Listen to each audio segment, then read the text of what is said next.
اون وقتی که وضعیت تغییر نمی‌یابد. خب حالا بعدشون تا دهم اپریل است. حالا بعد دهم اپریل چی میشه؟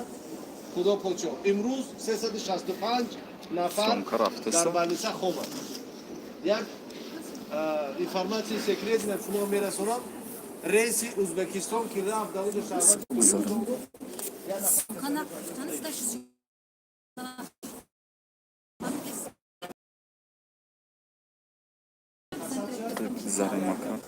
شهروند شهرونده ازبکستان برادرها خطر هست، امکان دارد. خدای نکرده اگر یک گپ خبر شود در تاجیکستان، ما تاجیکستان امکانات مالی و فنی نداریم که با این مبارزه بریم. وضعیتاشون رو دیدیم. کسایی که میروند 2 هفته قرنطینه میشوند. شرایط قرنطینه شما دیدیم. شما آماده هستید در اون شرایط 2 هفته زندگی کنید؟ 4 ماه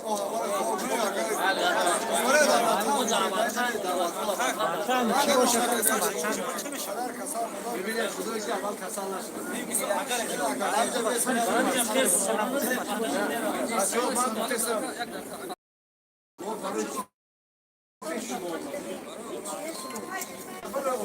برای آن گفتن کی تو رو منتظر میمونه در اینجا ایستادن ما شما فایده نداره.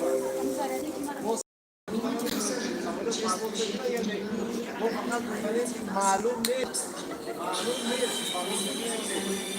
در اینجا شما یک کلمه هفته ایستادگی ما همه شما را استیس که میگیریم تلفن رو میگیریم همین که پرواز سمالات قانون شد زن تو میگیریم شما هم میگیریم شما پرواز بگیریم ما فقط به خاطر آمده که شما عذاب نکشید در اینجا ایستادن شما من بچه جوانی این مادرکار این زنان برای زنان بسیار مشکل است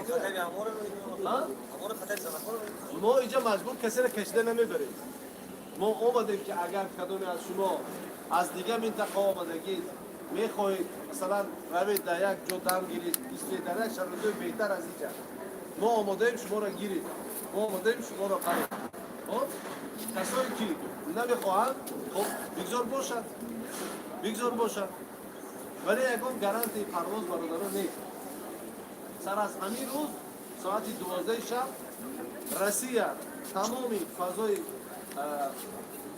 آسمان خودشان میبنده برای پروازهای خارج فقط داخل میشود از بیرون شهروندای خودشان داخل خودش میبرد تمام همون شهروندایی که میبرد همه روز کارانتین رو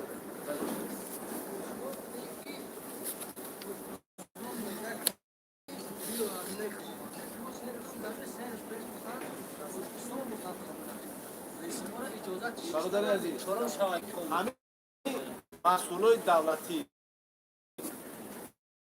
من همه مسئولای دولتی همراه ما هم گوش کنید سفیر حالا کنه که مثلا شما را تاجیکستان فراموش کرده یا همین مسئولا میخواهند که شما همین روز شب داشته باشید نه شما اگر در اینجا ما در اونجا کار کردیم همه وقت با سفارت با تاجیکستان در علاقه که چیکار کنیم با خدای شرمندگی ازبکستان شهروندانش میبرن میتونن بودن مقاومت بکنن ازبکستان هم در شرمه شما دیدید همه خیلی ماندگی از 400-500 شهروندش ماندگی است ما دین شب تا ساعت 1 شب در شرمه جناب فهمیدید اینا بر همه